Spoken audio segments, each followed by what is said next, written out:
Great, so here with Fujikura, a couple of pros. We're going to do some fitting for Fujikura shafts, look at what the options are and see how well we can dial in Phil and Chris's drivers. So first things first, let me get a measure of these specs. Now, you've been in the industry a short while? Yeah, a year or two. Yeah. And has that predominantly been coaching? Yes. Yeah. And with your own game overall, is there, do you get to spend much time on it? No. Oh, No. Little chance these days. Standard industry. Exactly. Joined it and stopped playing. Yeah.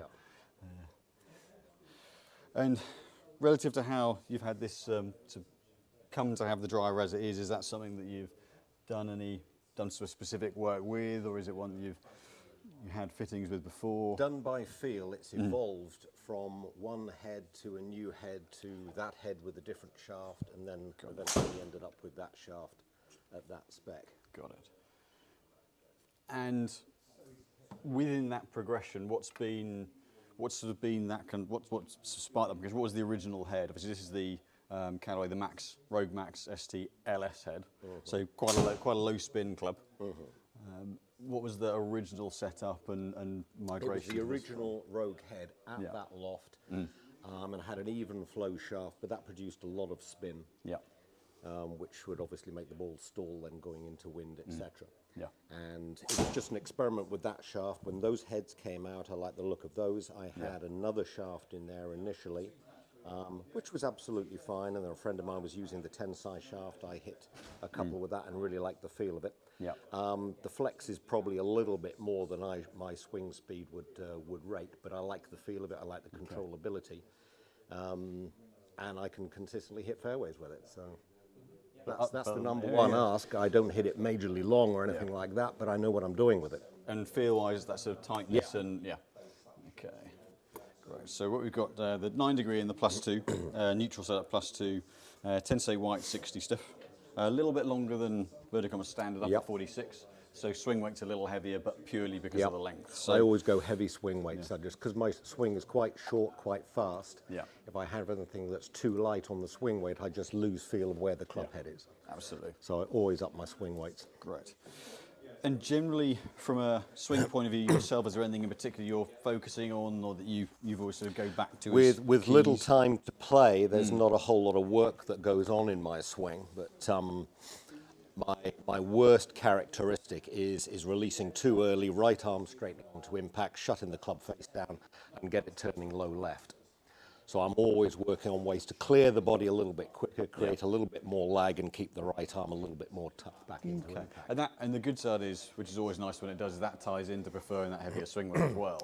Because that again helps to leave that club head a little bit later and clear through and leave it there rather than have it catapult over. So perfect. So what we'll do, we'll get sort of four or five base shots, get a bit of data, look at where the flight is, look at where the performance is, run through the numbers and take it all from there. Okay. And do you like to see, I guess flight-wise, do you like to see it a little bit flatter from a flight point of view, sort of an up-and-out flight? Depending on conditions, I like to feel that I can work the ball pretty much both ways and control its trajectory to a certain extent, depending on the amount of golf that I'm playing. But generally, I mean, visually, I would prefer the old-fashioned ball flight of it taking off and then a little bit of climb to it, but that's pretty inefficient these days. So getting good initial launch, getting a good parabolic flight on it, and a little bit of run out, hopefully. I need the yardage. Great.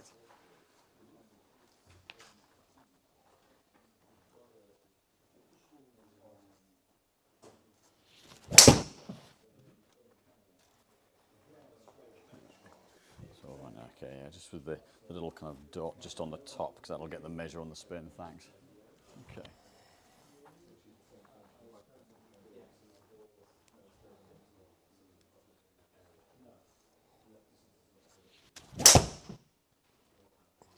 Heel strike. And general shot pattern, would you look to start it a little bit right and bring it back in? For distance, depending on what's going on. That shot for me tends to get overturned on occasions. So my draw is actually more of a pull draw. I have to aim further to the right, and then I do cross that line slightly. So it ends up being more of a pull draw.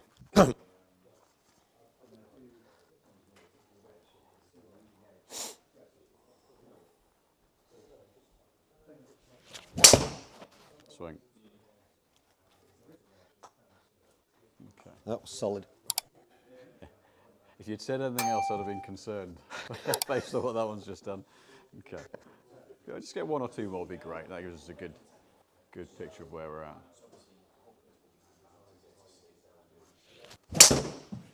Yeah. Yeah, you can see those last two you've moved through it better, cleared through. That's pulled the path squarer and the body's leave warming the up. face on line more as well. So that's nice.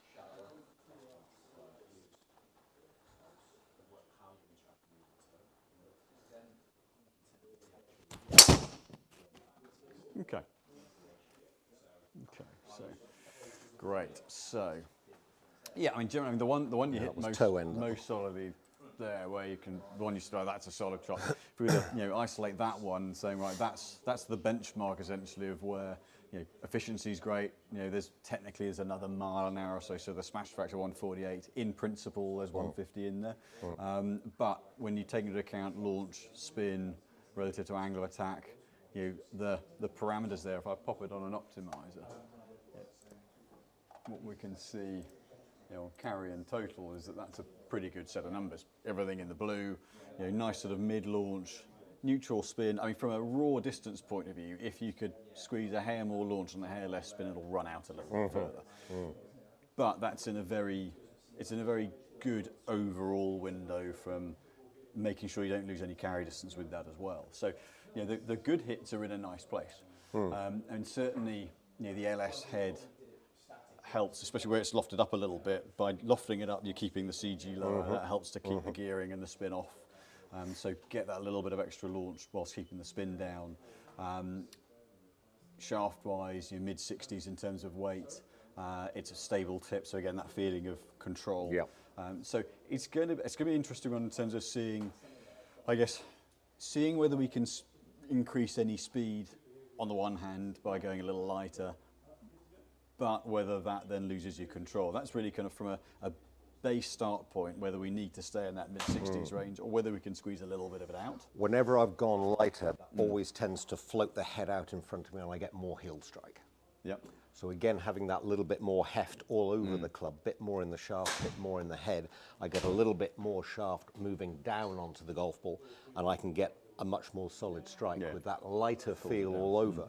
The club is out there in front of me. And that's when the percentage of heel strikes go up, and that's the one that is nauseating. So we'll give it a test, just so we can see what all the parameters are. I've got a couple more of those, so we're rotating the balls a little bit more. I think it's one where you say, especially with the test shafts we've all got here are going to be a little bit less long than that one, but I'll make sure I weight the head so that we replicate the kind of balance that we'd see. Because that's also an element where, with where your path is, the delivery line's being very neutral, there is that balance. In theory, the longer shaft length equals more speed, but it can, if you lose the contact side of things, then it's all for naught. So, but it'll be interesting to compare with, especially in a similar weight, the more kind of vertical standard length, and see where the numbers are at, and whether we gain any efficiency or whether the speed drops off a little bit more. So rather than pulling your head apart, we'll grab our one to put together and start off looking at some different shafts. I'll be happy with 95 at your age. Well, I'm 108. Yeah, it's not bad. We sound like we'd all be happy to be moving functionally at any point down the line. As long as your swing speed is greater than your age. So what I'm going to start, I don't want to take... And your age is less than your spin rate. I don't want to take too much in terms of flight-wise or weight-wise off to start with. I'm going to get there. I've got a few of the shafts here. I've got a few more on the rack, but I'll start going a little bit lighter, technically in a lower spin shaft. Simon, just a quick question from Ed Lockyer. Yep. Does a longer shaft contribute to more heel side strikes? That's the more likely miss. So that for most golfers, a longer shaft's going to get a little more behind you, and then if you're unable to get that club back out in front, then it's going to get a little stuck and push it away from you. So in the main, yes, it's more likely to contribute to a heel strike than a toe. And because most players are used to standing a little closer, the moment you go longer than you're used to, you'll automatically stand where you're comfortable standing and therefore hit it out of the heel a little bit. Could you grab me a little more lead tape? Just to weight this one. I would be happy to go a little bit shorter as long as there was no great loss in yardage, but at about 240, 250 average, you don't really want to lose much off that. No, exactly. And so technique-wise, you're, one and one on the path. That's where there's the facility to push the limits on length, because you're not going to. It's not like you're throwing the path offline and struggling to recover the face. So that gives you a little bit more leeway to push the boundaries on length. Yeah. And if you go longer and the strike point struggles a little bit, well, you've always got the option to shorten it. Yeah. It's a bit tougher the other way around. Yeah. So whereabouts did you grow up playing your golf? Roll North Devon. That's home territory. Always when the West of England stroke player was on. Yeah. It was always at Saunton when I did it. So I've never got to play R&D. But, I mean, 2 great courses at Saunton. I have to get down there and play it. It's one where it's a split opinion because of how, because it's such an old course and set up and things. I think we're used to seeing certain things out of courses now that you're just not going to see out of the course of that age. Exactly. Yeah. No, it's it reminds me a lot of Royal Cinque Ports, and there's a certain sort of barren harshness to it. You've got a little bit more manicuring going on at Saunton, so it's a little bit more Birkdale-like. I used to find that the bunker on the first at Saunton felt like every year it got further and further away. Yep. So we're going to start off in the TR Black 5. So we've gone down in weight, but I've gone to a very stable shaft. So the TR series has got a weave in the top half, which is very light, but it strengthens the grip end. So it's going to feel under the hands quite tight. So the original Ventus series, in the black, the stability is in the bottom end. There's a little bit more give in the top. With this series, they've tightened up that midsection. So okay, well, let's see what. Definitely should feel for weight quite a tight shaft. Okay, let's see what we got. Should.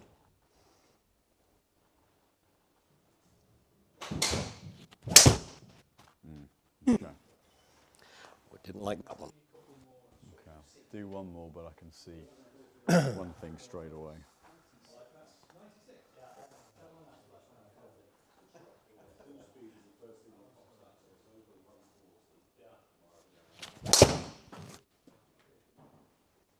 Okay, so what we can see with the second swing, you managed it better. The first swing, what we can see straight away, it just went on you that way. So I'm immediately going to go back heavier. Okay, good plan, I like that. And to point, I mean, the second one kind of shows where if we were having to mitigate anything, going a bit lighter can make it easier to swing if we were mitigating an injury or something like that. Yeah. But the first swing shows where the amount of energy you put in to start with, it just stood the club up straight away.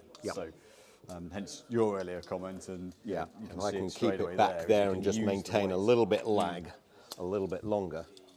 Yeah, so you can use that much the weight to better. drop it in a little bit more, rather than firing and having to back out of it. Yeah. So let's take that weight up. It's going to grab a few of them from up there rather than going back and forth.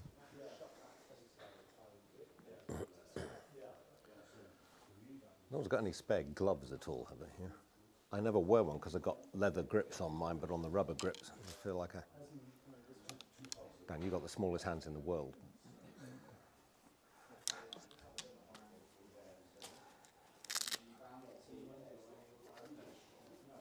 Oh.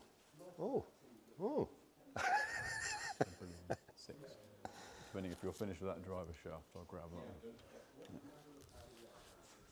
one. Right. A plethora of venti. It's pretty good, that, Dan. I'll let you know. Play it in. Love it. Thank you very much.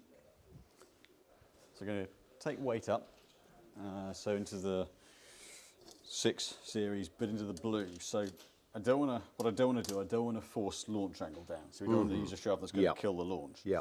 What is that? Where am I at the moment? 13. So that was on that one. Yeah. similar. I mean, you could see face to path rotate. You could see where you're just overpowering it and flipping it over. Yeah.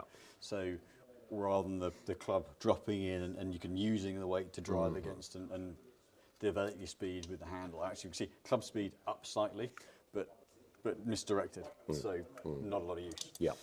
So going into the sort of original Ventus series in the 65 weight. So taking back up to a similar weight to your existing shaft.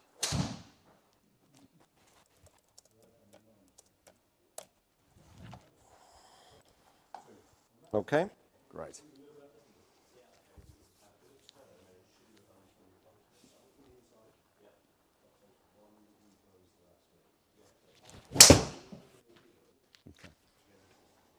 So definitely better transition. Still went a little bit, but Bit heely again on that. noticeably better as you started down. Didn't get away from you.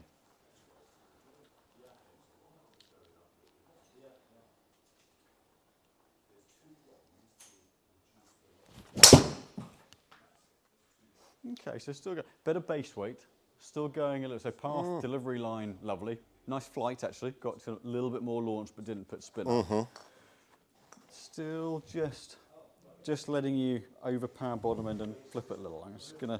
So what I'm initially going to work on is look at the shaft. There's a bit of shaft profile element to it, but looking at the weight and balance point, and work through the series to see if there's one that just helps. Sure. Yeah. Keep the balance point in the lower half of the shaft because that's going to be what, as you move the handle forward, is going to literally naturally drop the club in and allow you to drive against it and leave it there. So look at that bit first, and then we can work on swing weight, loft settings, things like that after that. But yeah, the proportion spin to launch angle is very good. So just going to go. I'm going to go into the black just to see. So I don't want it to knock the launch angle down, but so in principle the black's a stiffer tip, designed around lower spin. It's interesting doing when I've done my testing with the Ventus series. The spin progresses as the red to blue to black, but I don't personally see the launch angle progress. It varies a little bit player to player, depending how we move them all. But I found I maintained my launch and just took the spin down a little bit more. So this should just drop in a little bit better. Okay.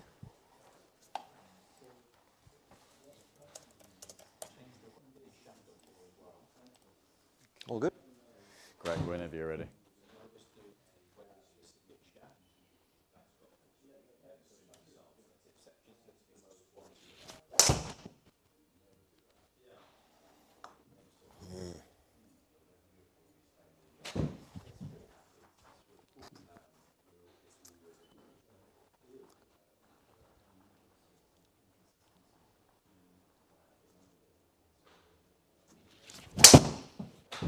Okay, so this is still going slightly the other way. As it's gone where we've gone, the dead weight kicks up a little bit.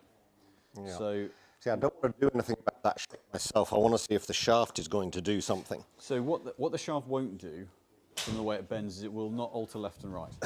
Flex doesn't alter left and right. Flex alters up and down. So what's happened here is we've let's see if I can weight straighten that up. Well, no, what's happened is we've progressed the weight a little too far. Yep. That's now behind you. Your only option is to do that to save it. Yep. So shafts work far more around their weight and balance point than anything else in terms of influencing the left-right side. How they bend and where they load is that way. Right. So whether you can control the club face is not based on the flex, it's not based on the bend profile, it's based on timing. Because it's the only thing that's going to affect how you can put the club on the back of the ball from that way. So that one's got a little behind, and then you've got to play catch up and wrap around. Okay. So I'm going to come out of that one. Well, we'll alter that. It's the one bit of shaft that's been misrepresented for a very long time. Because we've all believed that flex does something. But if you were to measure the flex, an S to an X is about 5% of its bending. So it doesn't really do much. It will affect how stable the head is, and it will affect spin a little bit. But the flex boundaries aren't enough on their own, purely on their own, to change anything substantially. Which is where, you know, going to a shaft and tipping it, you're actually having much more effect on how much of the shaft bends than you are by going from an S to an X. Got it.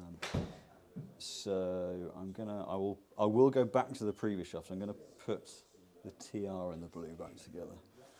The reason actually for yourself, I'm not inclined. I will go there just to scratch the itch, but the TR and the red is that I don't want that spin popping up. Exactly, because that went up to 3-2. Blue and the black are much more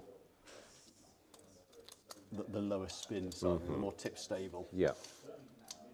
If I can keep it round 2.5 to 2.7 on the spin, certainly keeping it under 3. I think for where you launch it, the two, I mean, that one you say is probably fine. Closed down a little bit. I think strike's just gone a little bit into the heel side, so spin's flared up, and that's very much killed that. I mean, where that initial flight was, 2.3 to 2.5 would be, from a total distance point of view, would be just that little bit hotter as long as we maintain the launch. Yep. So it's that bit of a sliding scale of where angle of attack and dynamic loft settle as to where the right spin is. So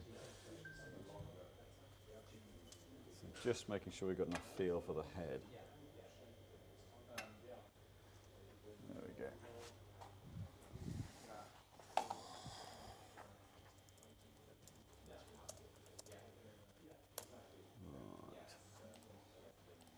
Right. Okay, great.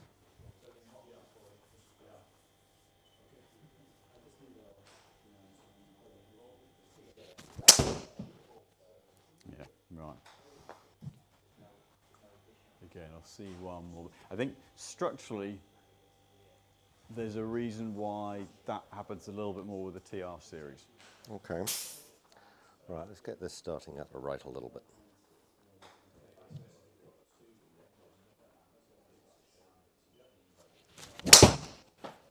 Yeah. So with the TR series, because it's got that little bit extra material in the top half, or different structural material in the top half, actually the balance point changes a little bit.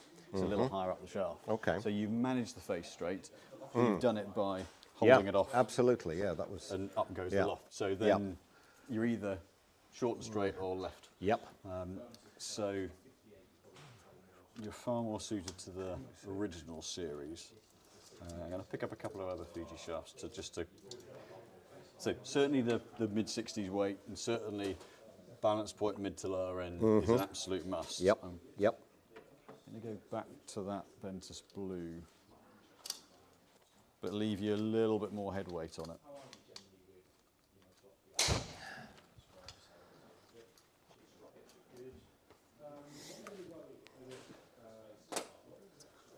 So because you've got that little bit of a snap to your change of direction, that's where, if you don't have that bottom half balance to literally to drop the club into plane, goes that way. Yep. And then the first shot's that flip over left. So Well, if there was a little bit more length to the swing, I'd have a little bit more time to bring that back into position, but that's what it is.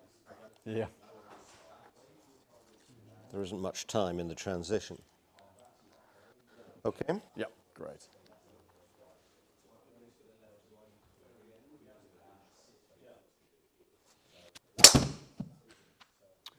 So what's good to see is straight away going back to that, with a little more head weight on it, that start line, the face to path number's a lot softer and the start line's a lot squarer. Yeah.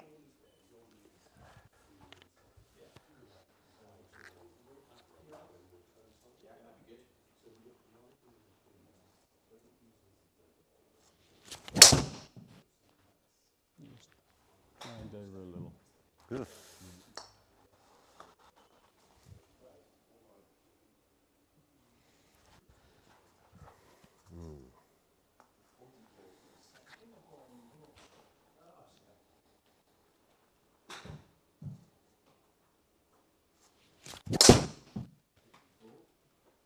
Okay, I'm going to drop the loft just a little bit on that setting. Because actually going back to this and a bit more head weight, it's launching a little higher. So that'll What's also its launch just... on that? 14, 15? Well, that's about 15 now, is it? So let's see, strike point. Strike point's good. So we can just bring that loft down a little bit, just popping it up a touch.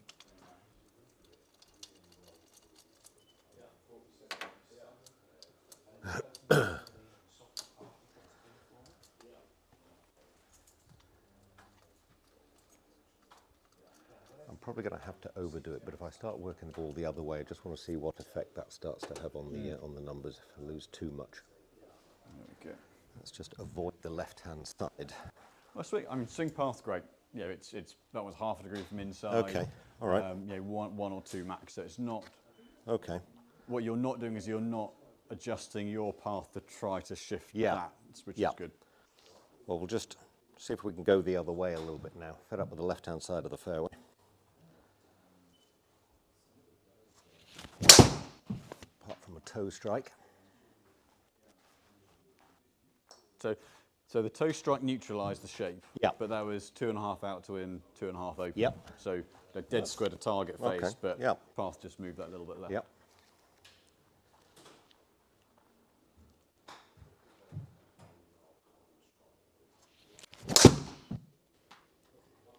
Similar. Yeah, so very, very neutral. Again, slightly toe again. Yep. Path Absolutely. 1.5 out to in, face to path, half a degree open. So very interesting. The speed your club speed hasn't really changed. Okay. Because the strike point's gone off a little bit. Yep. The ball speed's just dropped down. Okay.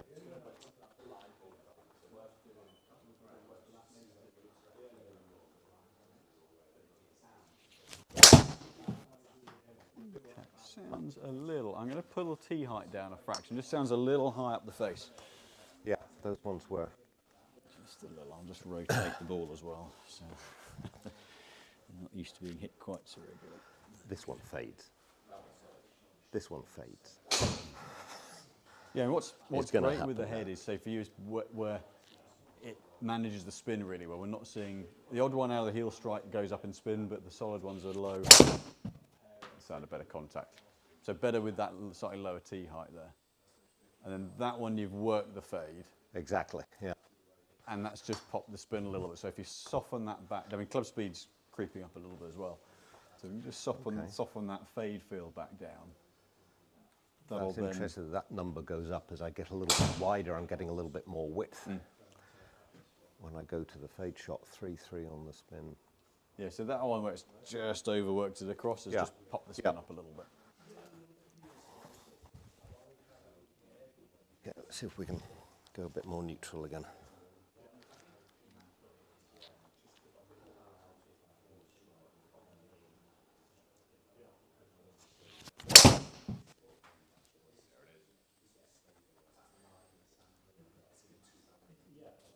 Yeah, so and then that half a degree into out path, 1.5 close, little draw. So what it's doing versus the kind of the combination really from the flight is a hair more efficient. What you got to with your current driver into the setup is through feel and essentially knowing what feels like a neutral balanced move. You've got into a very good place with the setup, and you've got a shaft that's a little bit tip balanced. You've got a shaft that's tip stable.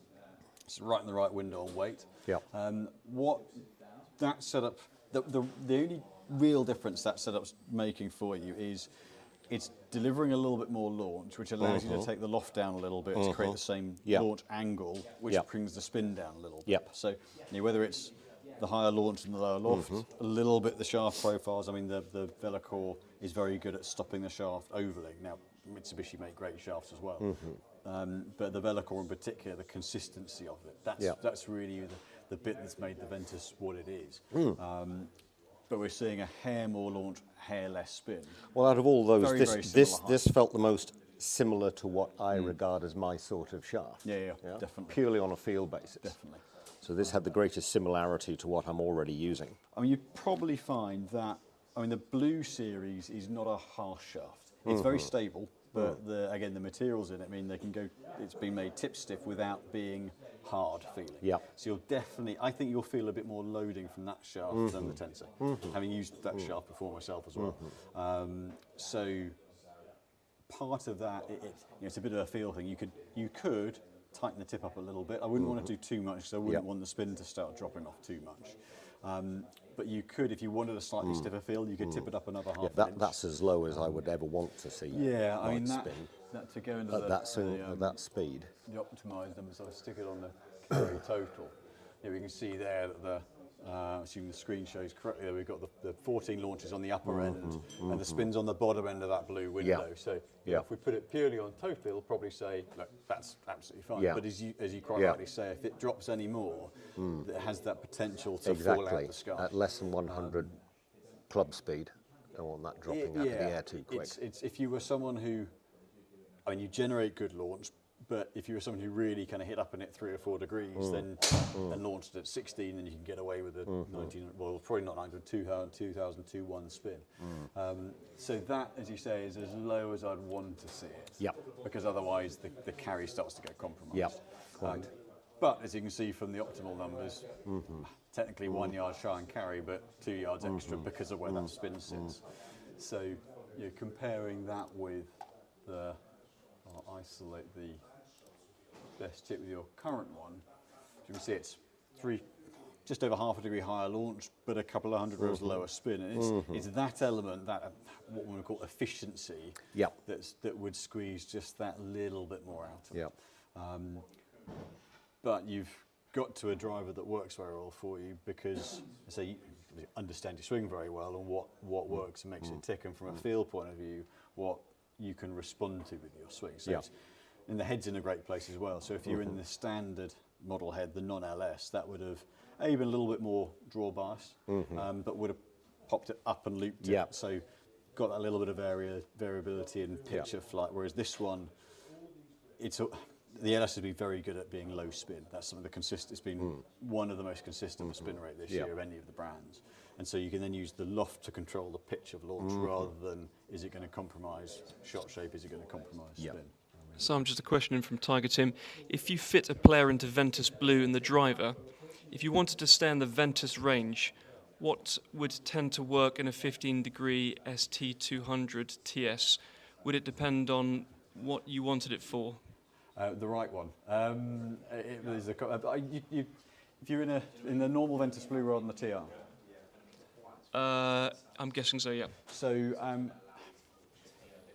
likely to be one of red 7 TR, red 7 TR, or probably blue 7, but not the blue TR, but one of blue 7 or red 7 or red TR7. It's one of those where some players like a bit of a, if you like a stiffer feel, to kind of feel a bit more control, that's where the TR in the red series might well do that. But the balance point might shift a little too much, which would make the blue the better option. And if you wanted the performance benefits of VeloCore in the 3-wood as well? It's in all the Ventus range. So that's the consistency between all the Ventuses. The TR has the weave in the top half, which is the exact terminology I can't remember, but the weave in the top half, which is very lightweight but very stiff, that's going to feel stiffer. So someone who likes a stiff feel, the TR will definitely give you that. You get a bit more loading out of the standard Ventus, but you'll feel the bottom half of it a little bit more. So essentially, I think with that one, the interesting bit would be actually to see club speed, 94.9 for Gamer, the last one, 95.5. There is an element to say, you've now hit 30 drivers in a row. There's potentially a little bit of development of club speed because of that. What we are seeing is, say, we're looking at a base weight and a profile very similar, so ball speeds, club speeds very similar, but picking up 3 to 5 yards with that little bit of a lower. So that's back in the standard loft setting. And you will find it varies a little bit club to club, whether it's the standard of the +1 versus the +2 in your current one, of just making sure that launch angle and spin don't dip a little bit too low. Gut feel's probably the +1. I think that's likely to be the better setting, and especially if we were to tip, I would be inclined to keep the slightly higher loft and tip the shaft a little bit more, just to make sure it doesn't dip on you too much. No, that's a fair comment. But I think for you, where your current one is for length, it would be a question of, well, do we start that a little bit longer? What you're currently playing, it doesn't hurt your dispersion of the swing lines, and see how consistent the strike point is and that shot shape. And if you felt you wanted to have more control to it, you could take a half inch. Exactly, yeah. Because the swing speed was, like you say, it went up a little bit, just warmed up all the rest of it. That was with the slightly shorter driver. And which of course, getting consistent solid strike is absolutely paramount. Yeah, because that's which the shorter one is going to give me. So. that efficiency, that smash value, that's really the one that, if you pick up 0.02 on that, you're picking up a couple of miles an hour ball speed, which if you only gain the 1 on the club speed, it's always a bit of a balancing act. Exactly, yeah. You've got to maintain the centred strike. The exact dead weight on these two to see how close we are. 321. Thank you very much.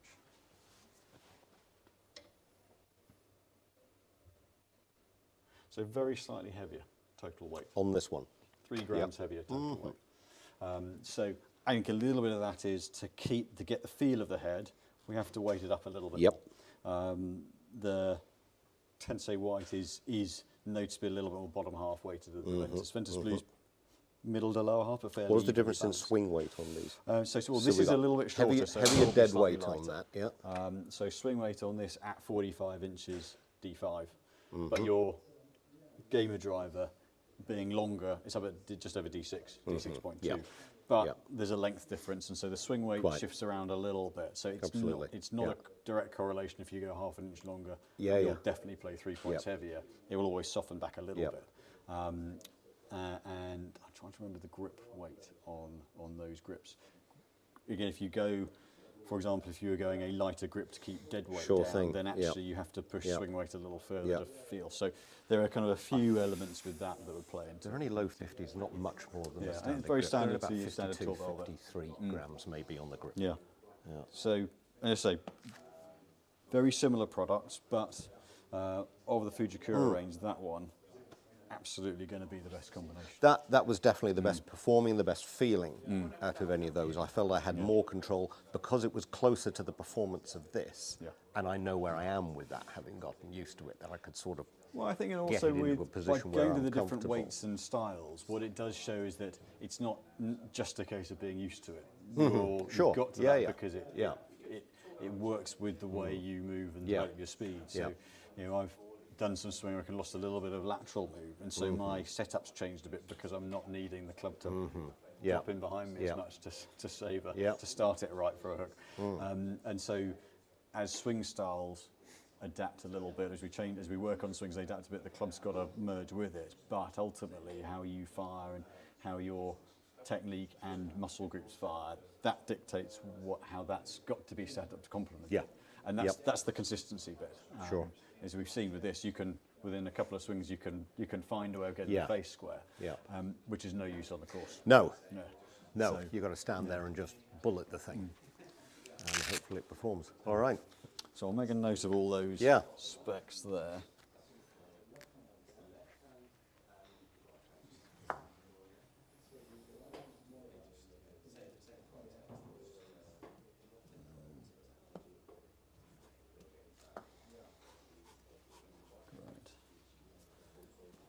Okay, perfect.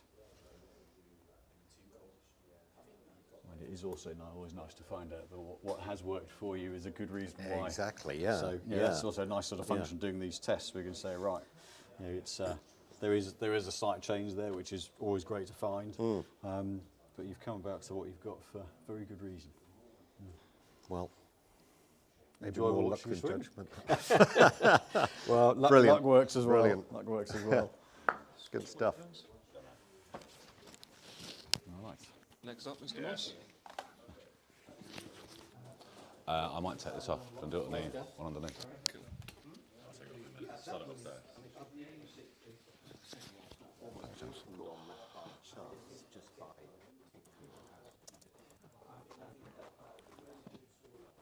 What email do you want on this? ChrisMossGolf@gmail.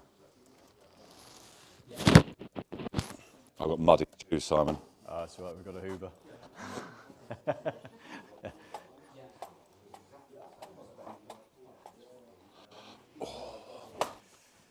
So, for anyone who watching that, Chris and I go back a little way. 20 years, isn't it? 20 odd years, yeah. So Chris and I were at Merristwood College. Merristwood College, all my rooming buddies, weren't we? 99, 2000, 2001. With Mark Griffiths. Yeah. And Guildford days. Guildford days, yeah. Do you know I never realised it had a castle? We never ventured to that part of town, did we? We were always down the bottom half of town. It was only last week I found out there was a castle. I don't think I ever knew there was a castle there either. So obviously, cause I've known Chris's golf back then. So Chris, you were an England golfer as a junior. Yeah, I did some England training, 15, 16, turned pro quite young, 19. Enjoyed the game, enjoyed playing. Needed to learn more about the golf swing, so turned to the PGA. Studied with them for 3 or 4 years. And then tried to further my learning on the golf swing, to learn as much as I could to potentially give it another shot on tour, which I did. Went out to the Sunshine Tour, played half decent, and then had babies. So, chose family over tour life, and now full-time coach. Yeah. It's always hard though, isn't it? It's that the away, and some people are really suited. I mean, I was doing the amateur stuff. I just wasn't suited to travelling. Living out of a suitcase is tough. It really is tough. Room with a really rotten takeaway, thinking, what am I going to do the rest of the evening? Yeah, it's mental torment. It really is. It's very, very, very difficult. You need a network, which you can't afford when you're going through the satellite tours trying to get to the top, hey? And yeah, if you're not earning enough money to support a family, then there's only one choice really: make an honest living. I get told that I'm still not doing that yet. Yeah, I know. Messing around with golf clubs, exactly. Couple of drivers there. So that's been my gamer for about a decade. That's a Cleveland highball, highball XL with a brilliant graphite design shaft. But it's only as long as my 5 wood now. I think I have lengthened the club since. Yeah, it's 43 3/4. Oh, so cool. it's. I mean, that was Tiger's driver length at his best. 43 and a half, 43 3/4. Yeah. That was still on steel shafts, though, wasn't it? Pretty much. It was, yeah. That was extra 100. And is that? Would you still be gaming that one when you play? No, how often are you playing? Short now. I played half a dozen Ventus this year. That's just not long enough anymore. But I love the workability of it. Hit any shot I wanted to. Have tried to go longer to gain more clubhead speed that I've been losing over the years. Now I'm approaching 40. So went longer, so that one should be measuring nearer 45, I think. Yeah, just 44 and 5/8. Yeah. But I feel I could go a little bit longer than that, potentially as well. But then again, it's that compromise between distance and workability, isn't it? And from a shot type and flight and things, what do you see? Anything in particular you're seeing with generally out of the course? Is there a shot shape you're playing with, or do you like to see a higher flight, flatter flight? I like to work it.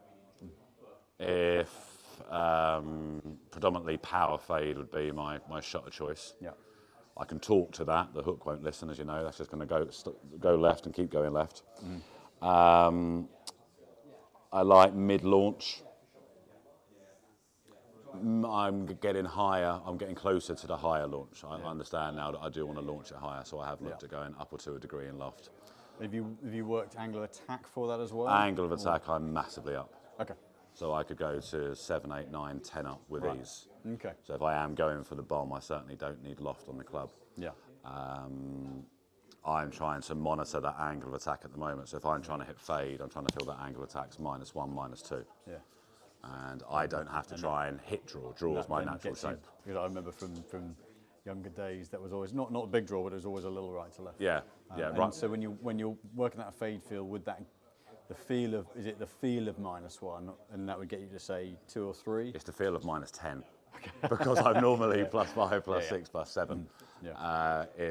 But then that will lessen to maybe -2, -3 to produce 0. Cool. Yeah. Great. Yeah, so I jump straight into driver. Just have a loosen up, have a few loosens. And ball-wise, what would you game ball-wise? I've been old Pro V1, actually, really old Pro V1. We don't have any of those. Yeah, more spin. But I want to go low-ish spin. The Callaway LS I played in the wind with recently. That was incredible.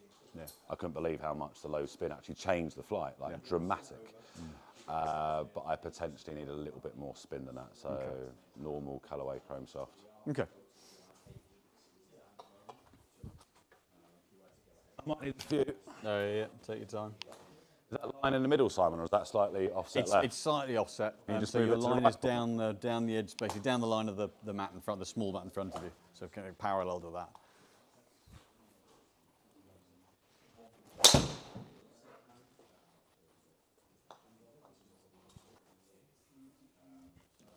And yes, to everyone watching it, it is an easy game if you do that.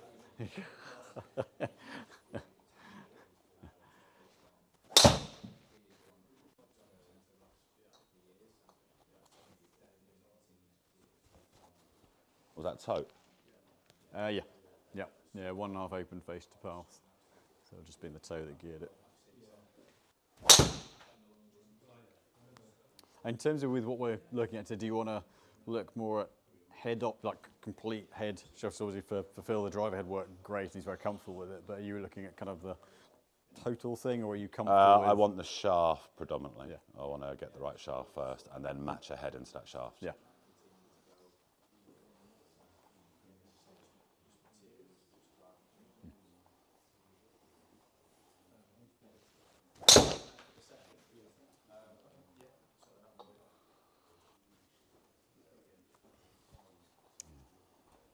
So let me know if you want the tee high as well. We can pull that out. Should be good.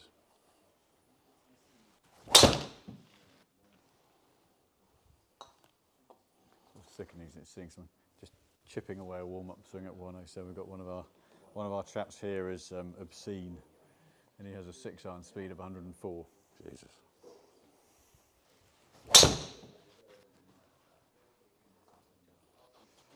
I would a kind of strike point. Would you tend to see a strike point miss with? Yeah, when I just throw it out. Actually, it has been.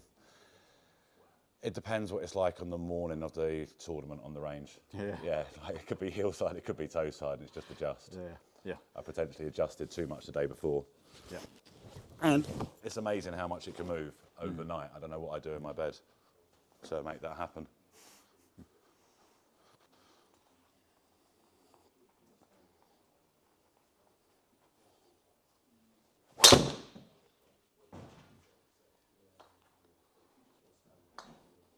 Yeah, it's just a little toe side. Toe, yeah. Yeah.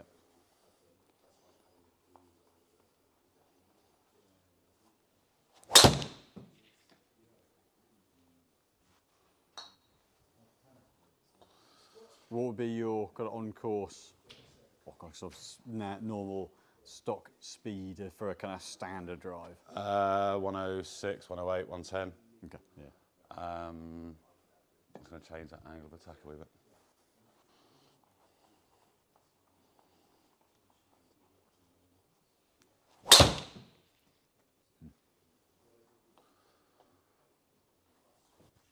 So that's the shape I'd like to play. Yep. Understandable. Yeah, that plays. Yeah. And when you're playing on course, would you react to a shot that's would you kind of feel the shot based on kind of look at a shot and go, right, feels like that's the right one, rather than a lot of players will just stick to their stock shape now? No, I'll look at. I prefer a tree-lined course. I prefer the architect telling me what to do with the golf ball. Yeah. So I'll be working on manoeuvrability rather than this is how I'm going to swing. Yeah. And you do that by. So I've found if I can picture a shot and just then swing, I kind of react to a visual rather than if I feel the swing as well, I overwork it a bit. Yeah, or do you work more about mechanics? So I'll work it back. So I'll go on the shape of the hole, where the flag is located, ideally which part of the fairway I want to be on, where's the right miss, and then control angle of attack and path to hit that, generally. Cool. And hopefully the face then looks after itself if I'm looking after angle of attack and path. Note to most golfers watching, do not try and do that. That is a very elite way of doing it. So for most players, what Chris is describing there is what you're going to find the very, very best tour guys doing, because they are that in control of their golf ball. What he's just described is something to almost disregard what you just heard and just hit your stock shot. He can do it because he's a very talented boy. But for most of us, pick a shot you know you can hit and trust it. But when you can, as we've just seen those couple of swings, manoeuvre the swing like Chris can, then you can start playing around those sorts of things. But But our practice in that way as well, in that vein. It's kind of almost like Tiger's of 9-shot window. 1,000,000%. Yeah. If I go to the range, I will choose one of those shots to go with for the day, and then that would be my shape for that day almost. So you'll see where the swing's at. Well, to a certain degree, I'll stand there, hit it, like gaming speed, and then just react to whatever that's done. Yeah, cool. And then make adjustments. Sometimes it is backswing, sometimes it is changing a few components on the way back to help the way down. But generally, you've got to dance with the girl you brought to the disco, if you're lucky enough to bring one there. So you've got to know how to look after her and use her in the best way. Yeah. And that's what all the best players always used to do. You know, you look at Nicklaus and Woods, you see what they got in the day and go, right, well, that's what I've got for today. And then if something really calls for something different, then play it. That's my pattern. Yeah. Relative to where these swings are. Yeah. Do you want to do a few more kind of? No, or that's are you kind of happy with where happy those with ones that. are? So yeah, I mean certainly in terms of, this is where the head you've got, the PXG and the Proto there is not a high lofted head. It's not a high launching head. It's actually quite neutral for spin. They were never kind of crazy low spin those ones, but you don't need that with your delivery line. If you go too knuckly on spin, then you get the one that gets away from it. And that's why I've gone up in loft. Yeah, and it's part of it's going to be, again, depending on where you want to see it. You can stay a low spinner, but you've got to have the loft. Or you could go more neutral on spin. And then low spin head. And lower loft to bring the launch angle down. So you can use the head to manipulate that flight window a little bit. Yeah. I mean, certainly in principle, with how you fire and where the swing is, the current one of this is the black Ventus, the black 7X. So, lots of rigidity and stability. Decent bit of weight, 77 odd grams. So, there's a good bit of guts there. And so it's going to be, I mean, looking at where some of the flight numbers are, occasionally the spin, I mean, these sort of, what I probably will do is going to get a couple more just because I think the dot that measures the spins come off that one. Okay. So I just want to get a couple more measured spins with these ones, just to give us a bit more of a reference.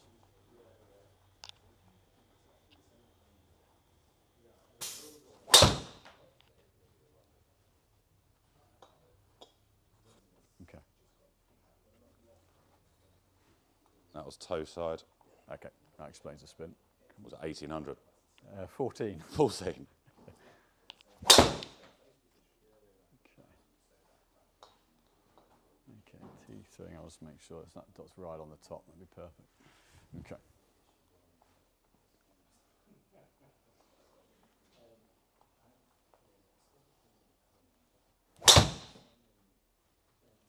Okay, maybe a little Lift. Okay. I hate that shot. Yeah, I cry myself to sleep. Yeah, that's the one On a you weekly just basis. Just see that going that way. I think it's toe. I mean, say bit of face to path there, strike point. Centres. It's if it's closed down a little bit, there's every chance there's a feels little like bit it toe rolls. side. So because any of these systems are looking at kind of a mass. Yeah. So if it's seen at a centre, if the face is toed in a little bit, then toe can look middle from behind. Yeah. So highly likely that's where that's ripped over a little bit more. In previous one there, again, it's just erring a little bit higher on the that's what toe I side, feel. hence that knuckly spin. So That's where I feel like I could go longer. right, yeah, and yeah, it's not like it's long already. I mean, so Phil's already at 46 inches, whereas this one's barely over 44 and a half. So you've easily got another half, 3/4 of an inch if you wanted to play with. So And it feels like that's what's needed to get that strike near the centre. okay, right. I'll use that to have a test round on shafts first. Excellent. So just disassemble that one for the moment. I've got no affinity to that header whatsoever, by the way. So feel free to. Well, basically, it's a change. good one to keep the one element Consistency. constant. Yeah. That's in the stands. Okay. I'll make sure the rubber bung doesn't drop into the head. Let's pop that slightly longer. Otherwise, that creates a rather annoying rattle. So is there anything you could do with the tip to stop that release pattern? Softer tip or harder tip? Not really, because it doesn't work that way. So what it does, so shafts load, as you start down, then what's going to happen is the shaft's going to load that way first. And as you come through, it works round and under. So what it's not doing is that. So technically, yes, you kill the tip, you're taking out any movement, it'll take a little bit of it out, but only a very small amount. So that can only bend back and forth as far off as the centre of gravity is from the shaft. Yeah. So it can't wrap around and flip. Okay. So you can a small amount, yes, but you've got to make a huge difference in profile to make that even remotely happen. Yeah. So most of the time, but it would be something you could feel. So if you went stiffer in the tip, you would have that more feel. The feel of it. The difference would be. There's that small. bit of feel and real thing to it. Yeah. Is that the tighter it feels, the more confident you are. It's not going to go left. Therefore, you might just relax and freewheel it a little bit more.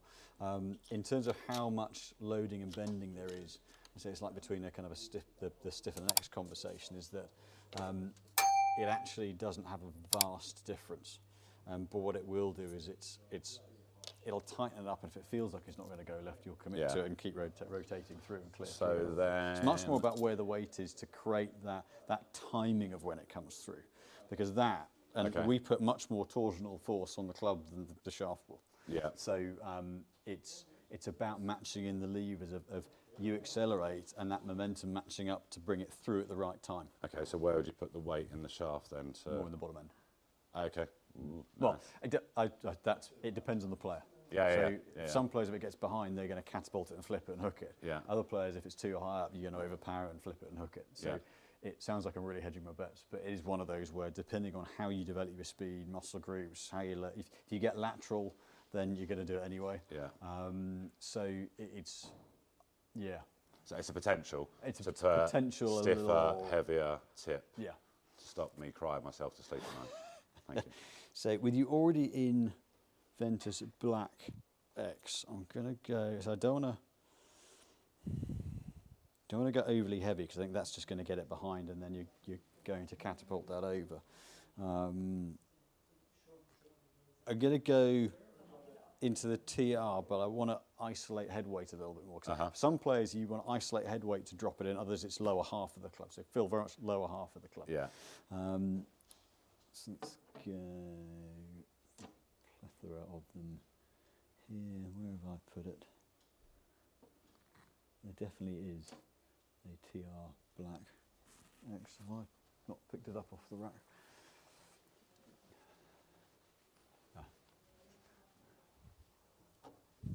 Helps to actually get it off the rack in the first place.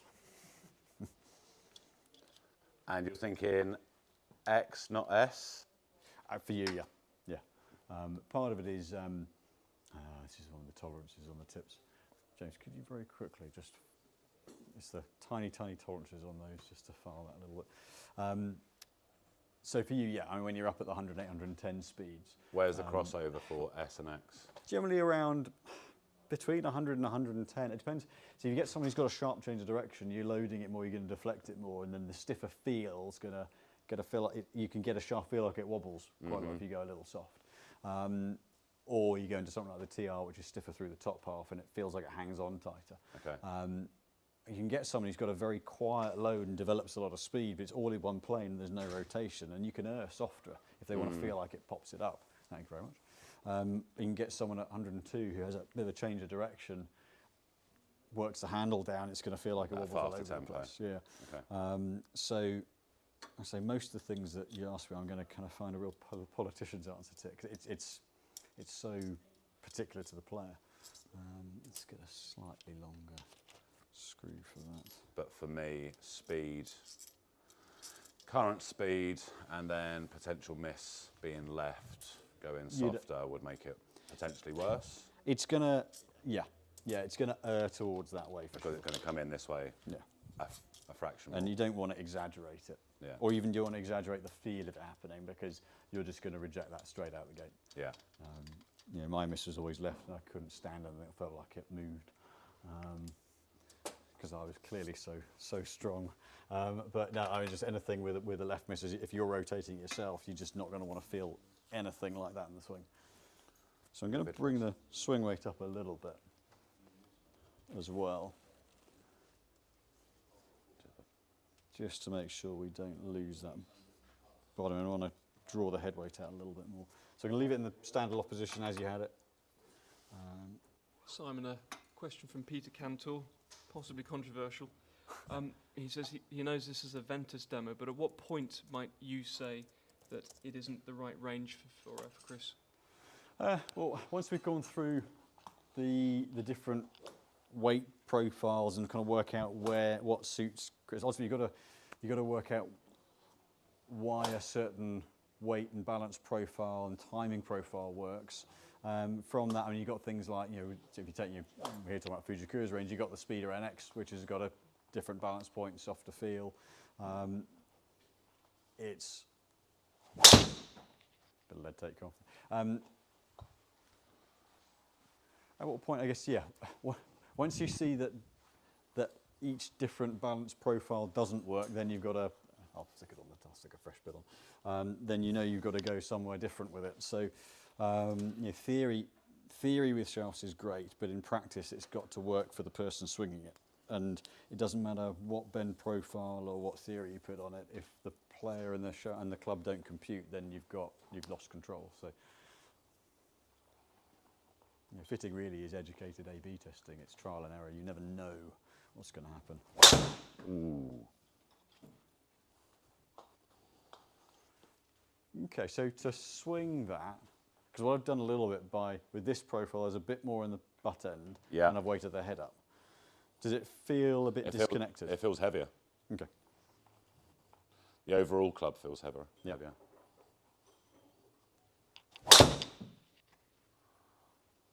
Okay, so let me just rein that back down a little bit. Ball speed's just tailed off a fraction. Let me take a bit of that. Just pull the head weight back a little bit. Let's see whether that feels a little better connected. Very, very neutral path line.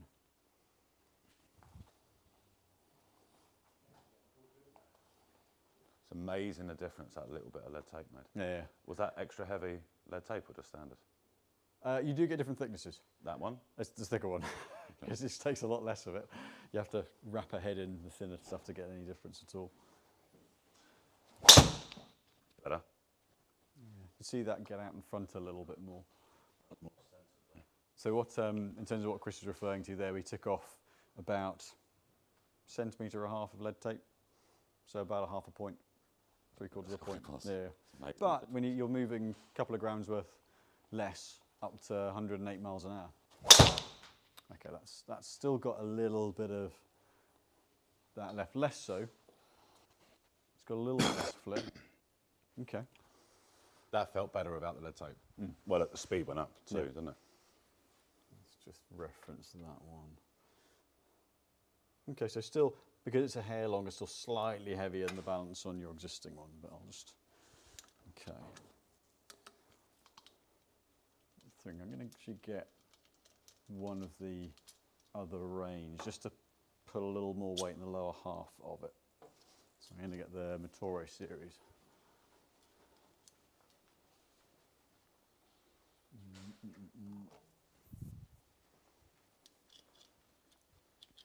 So I'm blaming the shaft at the moment, and it's still going left. Next, I'm going to blame the head. If that still goes left, there's only one person to blame. Fitter. Yeah. Yeah, I'll get that one in before Monty you do. style. What was it someone said? If it's a left or right miss, it's the club. If it's front to back, it's the caddy. Yeah. So this is into the Motore range, so I'm just going to take that little bit extra off. So just want to test seeing if because it was a head weight on the last one that we were adding to get the balance in the bottom end. This is more in the shaft. Still a very tip stable shaft. Structurally, the F1 range versus the F3. F3 is a little softer in the middle, a little higher launch.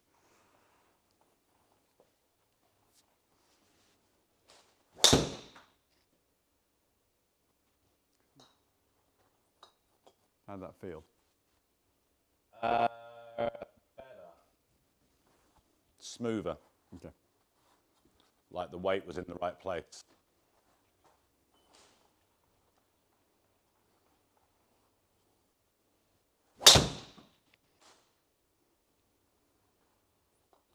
The head feels better.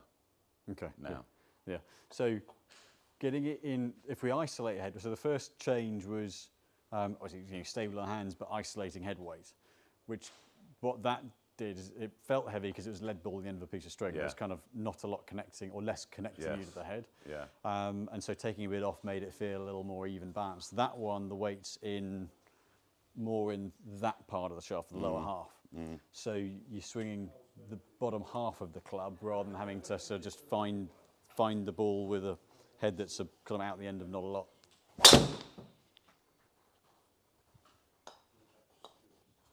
Okay.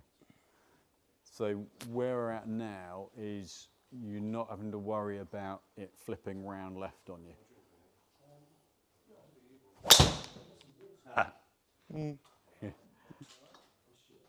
Okay, but interesting enough though, that one the path's still neutral. So the previous shaft it was getting a little bit more out to in. So what that, again, depending on, maybe a little bit depending on where you want the start line to be, that one's dropping the club in a little bit more. Yeah. So if you wanted to start effectively kind of neutral path and then leave the face on line rather than out to in and then open it. So you can start to, so path got 5 into out there. Face was 1.5 open to target, but path was just a bit more into out.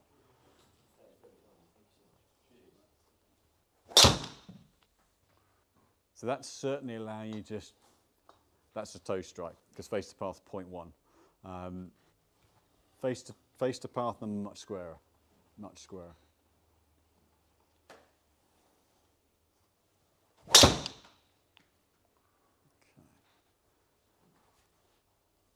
Just turned a look. I don't really think I want to go.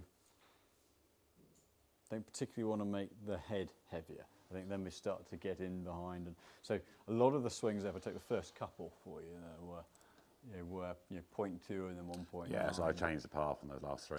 0 and 0, and then little out to in and open. Then we got, that was the one where it just got a little bit left on you. Because then the one that turned, we see path at 5 into out and face to path 3.5 close. It's not through a really closed face. That's just path going a little bit more that way. So certainly getting the weight there gave you a more natural drop in, and definitely work more towards kind of leaving it on line. If you wanted to get work out to in to work a fade rather than almost neutral and open face, that might. Potentially could then lead to it dropping in and having a bit of that work close. So depending on how you wanted to work the left to right bit. I feel like I need lots of weight on the heel of the club. Okay, yeah. At the moment. On the heel of it. Interesting. I know, it's completely opposite way around. Yeah. But then that extra weight I'd feel and I'd move it that way to keep that face square. Okay, so rather than having the toe weight to almost drop it, almost to make you need to hold the heel weight to drag it. Okay, let's see where you've got the weights on this.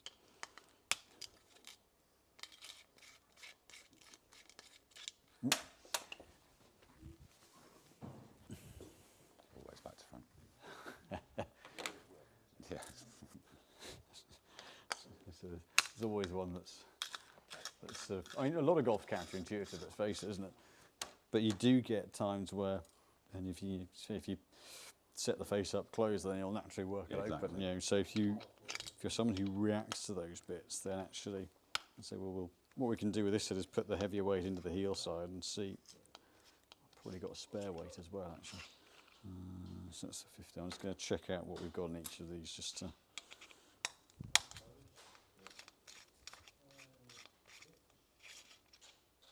Okay, so let's leave.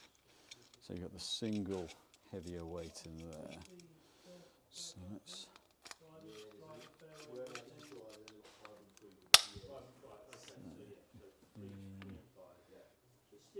Those feel heavy. Yep.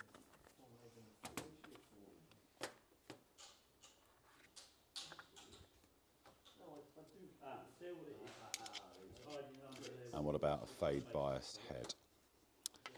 I mean that's certainly, depending on, would you want it more fade weighted biased or something. I mean that's where actually that high bore XL. Exactly. Yeah, it sat a little bit open and was definitely a little bit fade oriented. Degrees open, isn't it? Yeah, it's huge. VJ Singer is cranked to like 7, isn't it? Yeah. Yeah. I'm just going to get to those are the weights there. Get a couple of the other ones from the wood. Those are the iron weights. Thought they'd screw in. I'll just grab a couple of extra weights for that. Thanks. What would be an anti-hook head onset, wouldn't it?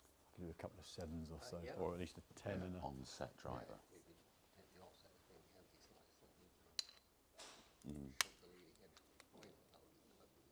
And then open it up like 5 degrees, isn't it?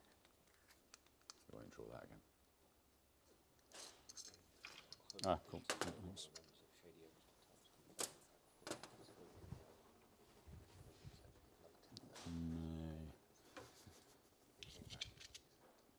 Yeah, that's one of the iron ones. Okay.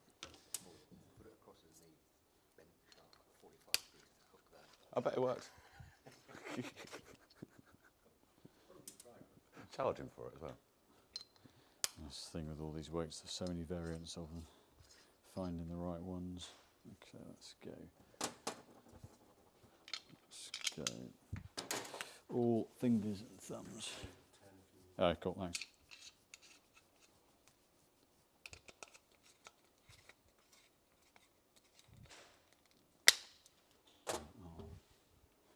So I'll move a little bit more weight into that heel side. We'll test the theory.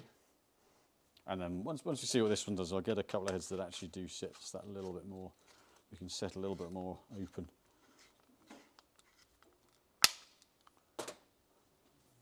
Would you need a taut sleeve to do that on some of them, but they go more open than normal?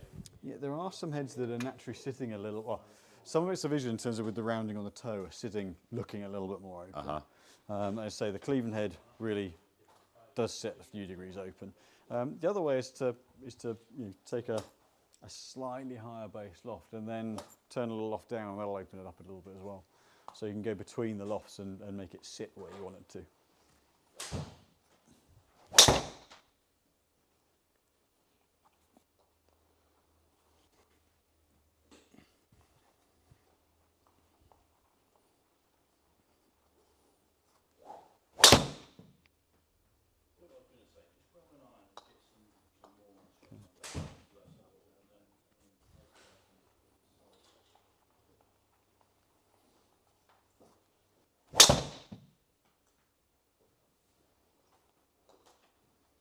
Yeah, so I mean, you can certainly see with this is if you were, what this is doing is it making it hard to start it left and go left. No, I just feel like I can just drag the heel of the club in, get the club path, angle of attack, up, into, out, and the face isn't going to overtake. So it feels like I can just keep the pressure in that club face the whole way through, having the weight there. Yeah. So it feels like I can drag it in this way. I'll try it. So I went draw on purpose then. What was the club path? 6, 7? 3 on that last one. Okay. Oh, nice. Probably more than that. Let's try again.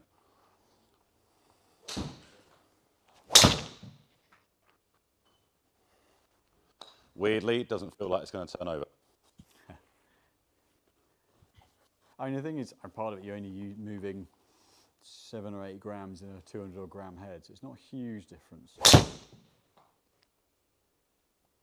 see what he did. Little Healy that geared that back in. So path went then 4 out to in, being a fade swing.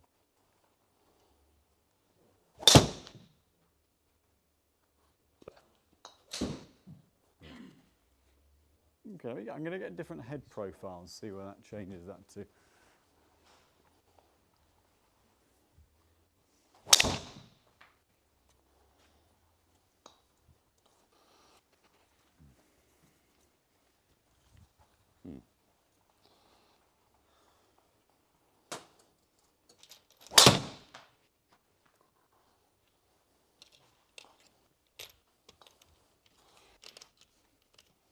I mean, launch and spin numbers. The spin relative launch is good off this head. You know, and that one's a little bit higher, but some of the earlier ones we went back to there, you know, it's a nice, again, pretty safe set of spin numbers there. So it's not getting anywhere. That's put a little higher on the face, slightly toe. So it's not really knuckled the spin off for you. So I mean, other than one of them earlier, that setup got quite towing, took it off quite a bit. But actually, what we're seeing with that is taking out that knuckly one with that setup. Yeah. I'll pop a different head on. Ooh, what we got? TSR3. Partly because it's not crazy low spin. It's not the lowest. I mean, the TSR4 is a very low spin head. Okay. Whereas that one, it's say neutral to, if anything, you can set it a bit flatter from a lie point of view. And where have I put the sleeve? There. And you can manipulate the weight position with the sleeve at the back. So it's quite versatile from that standpoint. And what's the VSP or swing plane at the moment? 52 dynamic. And then swing plane 42. Okay.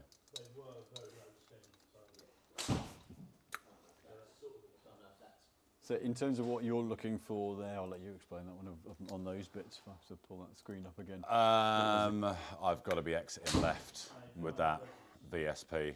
That's low. I mean, tour average for drivers between 45 and 50. And for those watching who don't know what VSP means? Vertical swing plane, so they basically almost what plane you're coming on here.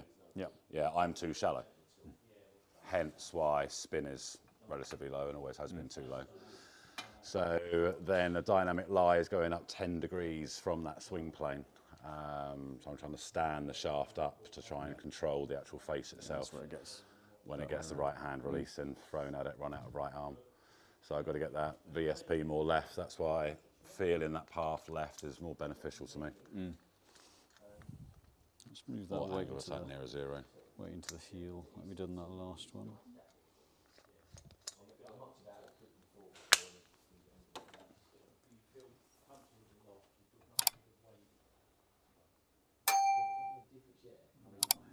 Slightly more under that.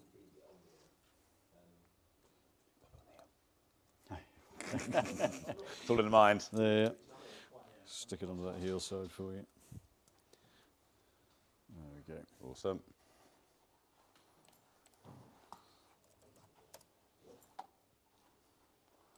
Wow. It's a very traditional look, very kind of neutral look. It feels like it's got real perimeter weighting. It feels like I've almost gone from like a wooden tennis racket to like a graphite tennis racket. You can really feel like the weight's on the outside of that. Particularly this series, they've gone a little bit lighter on the face, just generally a little lighter crown face to be able to get that weight back. Have they? So it's a development on the original titanium face that they were using. So in the TSIs.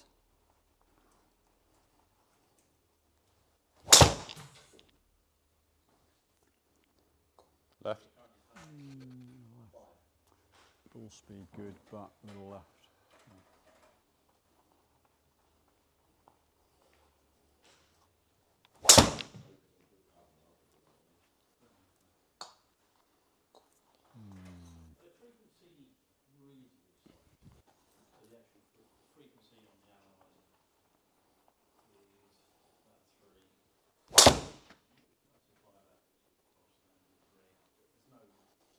Okay. I'm going to just put the loft up a little bit on that. Head feels hot. First time ball speed, first out was very good. Yeah, and it's not more efficient. It's not the kind of what the feel you'd equate with the Titleist traditionally. No. Controllable, yes, but fast, no. But definitely done a very good job with this series in particular. And the TSR3 to TSI3 in terms of flight profile has been the smallest change, but very good for stability. And so for you, I think the 4's going to take a little too much off that knuckle, that spin down a little bit. And the 2 spin a little too much, but just that little bit more loft there. Just I want to see that flight up a little bit more.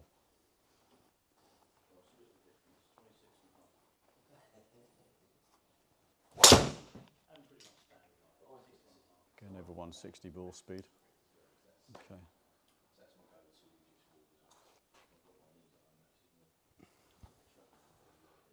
Face to pass only 2.5 there, so it's not a lot.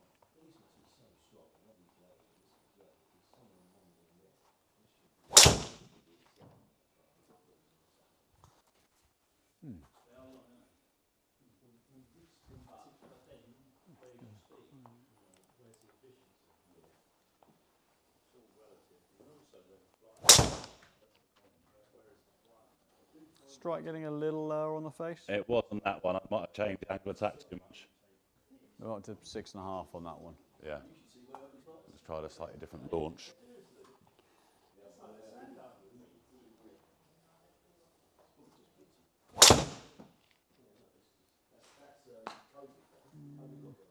Wow, came back. Came back. So actually face to path 2 degrees, so 3.5 into out 2 and 2.2 closed. So well, with that head, we've had to loft it up a little bit more, again, just to make sure it's got the launch. So that's going to give you a little bit more of an up and out.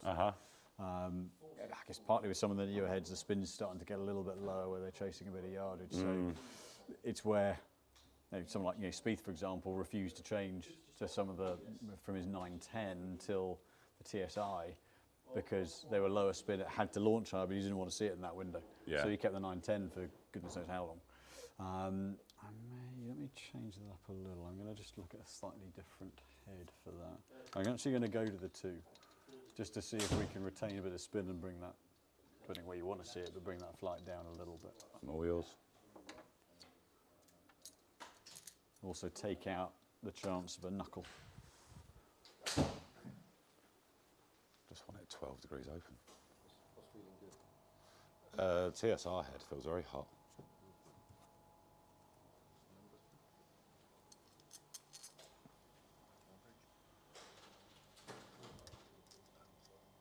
It's just controlling that face. It's killing me.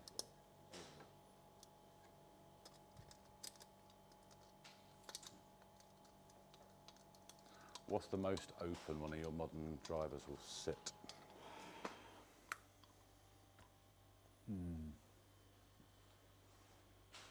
Stealth Plus can get fairly open.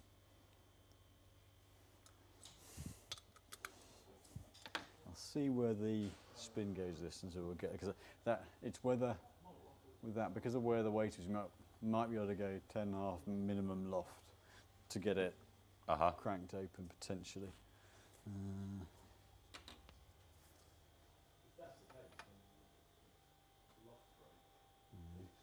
Can you grab the tightness weight pack? Should be in one of the other.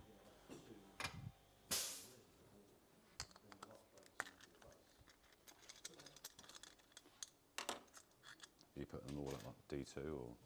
Little harmonics of D3.5. Okay. Pushing D4. Just where it's that, so your current one's just under D3, thanks, at sort of 44.5. So if we can go that a bit longer, you can naturally creep it up a little bit without it getting like a sledgehammer. Get the weight out.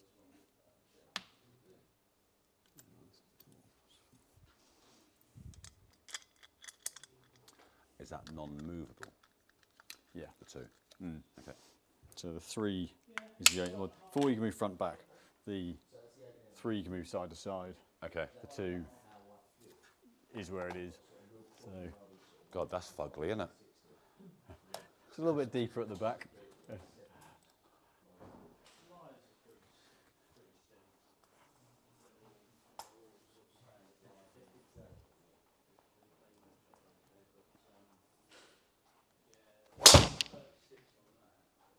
That's the best feeling drive so far. Okay. So they're very, very stable. This head's been very impressive for that. What it's improved on that was the case in the TSIs was it's not as spinny as TSI2 could pop quite a bit. This is not as high launch, or it doesn't have that flary kind of flight. So it's actually surprisingly strong a flight for a 2 series head.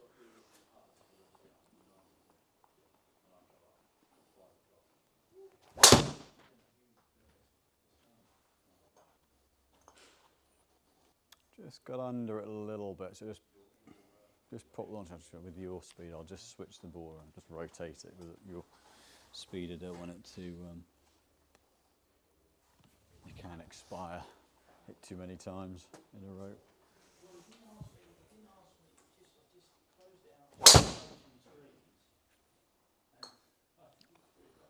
Yeah, that one just got a little bit over.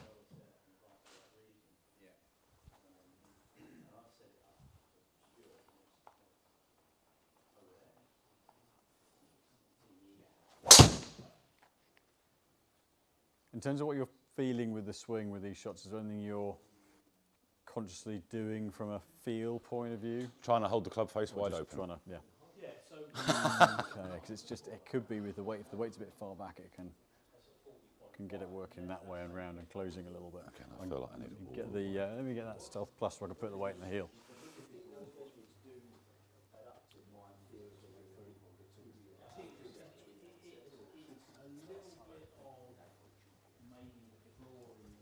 But that head feels fantastic. Like that's the best feeling. It's incredibly stable. It's just, I think, in terms of where you want the weight to be in it. I mean, in principle, you can hot melt some weight into the heel. If you're to get there might be ways of getting a lighter frame weight, hot melt a bit of weight into the heel, and not lose too much in the back. Bit of sort of manipulating it around, but it's just hard to test. Yeah. But they say they've done. It's been a very, very popular head in a month and a bit. Feels brilliant. Yeah, big jump forward. For me, the 2 felt slightly nicer than the 3. Yeah. So I'm going to turn this down as much as I can to open it up. Stick the weight in the heel. So she's back weighting wise, almost sort of more like that PSG weight forward. Yeah. But if we don't go to this style of head with that slightly higher loft, I'll check balance, then it could just let it want to pop a little bit. It's a fraction more. Brilliant, thank you. Oh my God.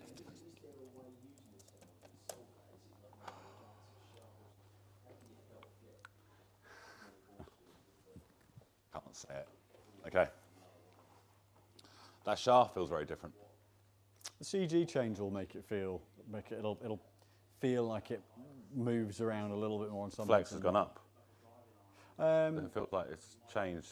It's almost gone softer with that head. Or maybe I'm just waggling harder out of frustration. That's just the feel and real bit. But yeah.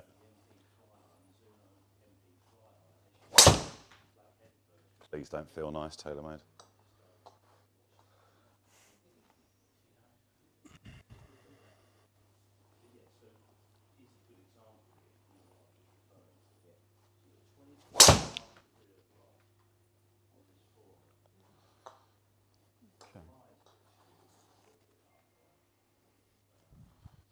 Might not need to take it quite as low and loft as that, but that's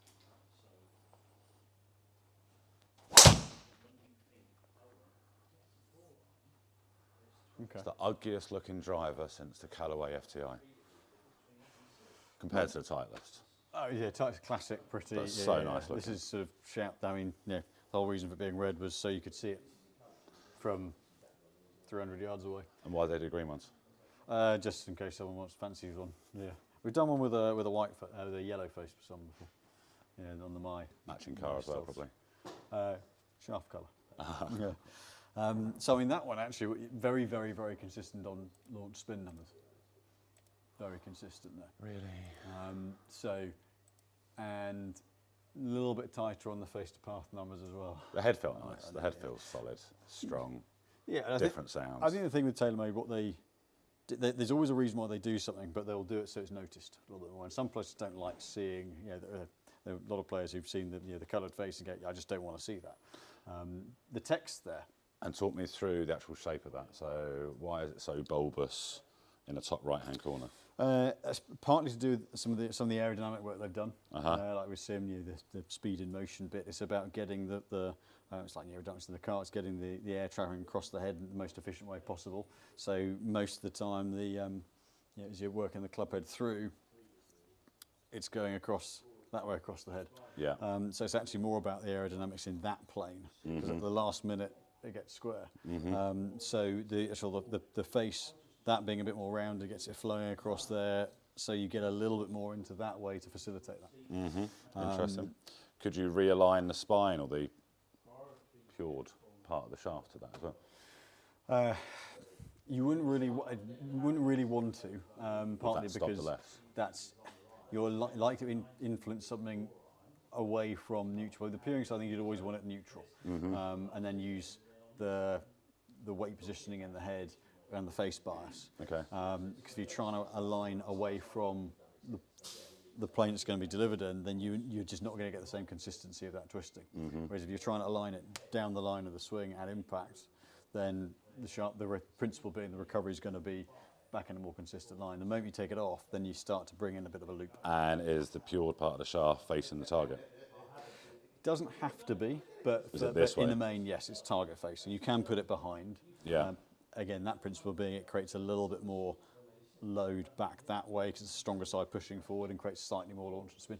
However, we would rarely ever want to do so that. So if I do go pured, I'm going pured on the lead side? On the lead side, yeah, because that's just the most consistent way of delivering, of orienting the face through the ball. Okay. So it's as interesting from a flight point of view. If you were to ignore everything that looks about it, the versatility of where you can put the weight, the loft, the face angle side of things, you'd look towards that. I might put it in a slightly higher loft. Okay, I'll try it again. It but feels this is the nice kind of off the thing face. where if you were purely, and the thing is with golf, a good chunk of it's emotive as well. You've got to look forward to using it. So there is the element to say, well, if you look down and go, then are you going to trust it less? But if it goes down the middle regularly, if it's then hitting fairways, start to trust it. Yeah, just close my eyes. Don't think you can my stealth the black face, though. I think that's the only.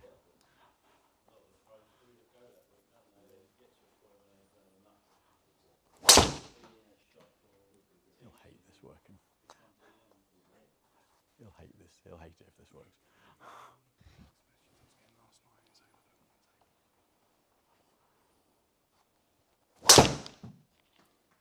Maybe tee height a little high. If you want a bit lower, just turn it clockwise and it'll just screw in a little bit more. The top part, yeah.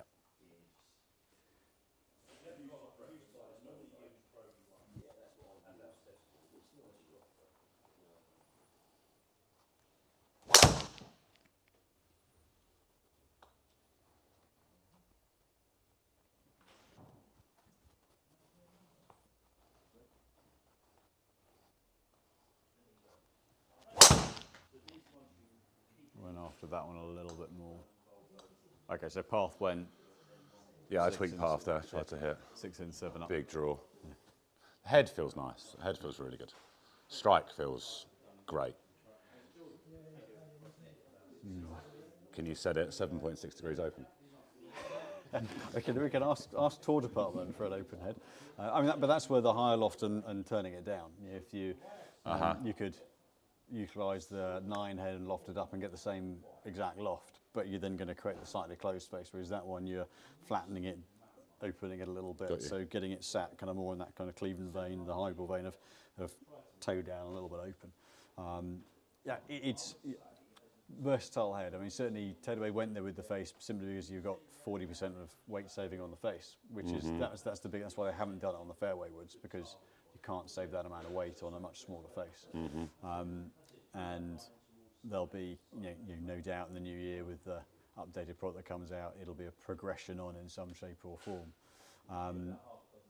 But it's generally the ball speed between the Stealth and the TSR. Average ball speed. What if we take, let's see, slight club speed progression. 148 efficiency with the Stealth for 147. The TSR 3 and that are the slightly better ball speeds. Yeah, so relative to the PXG, you're getting a bit better performance across the face versus the PXG's release. But again, that's where you've got 2 or 3 models down the line. It's across centre, across face where you're going to see average ball speed where you're going to see a difference, not right out the middle, simply because that would be illegal. So, and that's really where the thinner face weight saving, you're getting a face that reacts a little bit better all the way across, and a little bit more structural stability across the face, or across the head as well. What about the Ping G425 head? Would that be spinny enough? Would that spin up a good amount or too much? I mean, Alice is going to be, one of the things with Alice, it's a very heavy frame. based on the reviews that we've seen from Southern Hemisphere, and what we're led to believe is coming in the new year, so we can't technically officially talk about it. It looks quite an impressive product in the new year, allegedly. So I think that would be based on, say, the reviews we've seen from the Southern Hemisphere where it's been launched. The 430, we can say that because they've posted it themselves online. Does appear to be a very stable head as well. So I think that feeling of stability you got off the TSR2, knowing how Ping developed their clubs, that's likely to be one of the elements that you're going to find with that. But what we have seen from their data is that it's pretty favourable in terms of spin performance versus previous model. Oh, really? Okay. So they've notched that down a bit from the previous model, have they? It appears so. Okay, great. Yeah.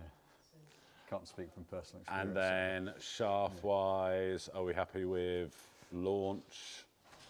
Yeah, I think what's interesting with shaft-wise, where Phil saw a bit of more of a change in the launch profile, launch to spin by changing the shaft around. Your spin to launch and stay pretty. It's actually more the head's made the bigger difference on launch because you manipulate your angle of attack quite a bit. You're always going to see fluctuations in the flight. Yeah. But actually, it was the head that affected that for you more. With that one, it was with going to that shaft helped it to drop in and saying this is where, depending on where you want your start line to be, if you want to see it start centre or right of centre and limit right to left.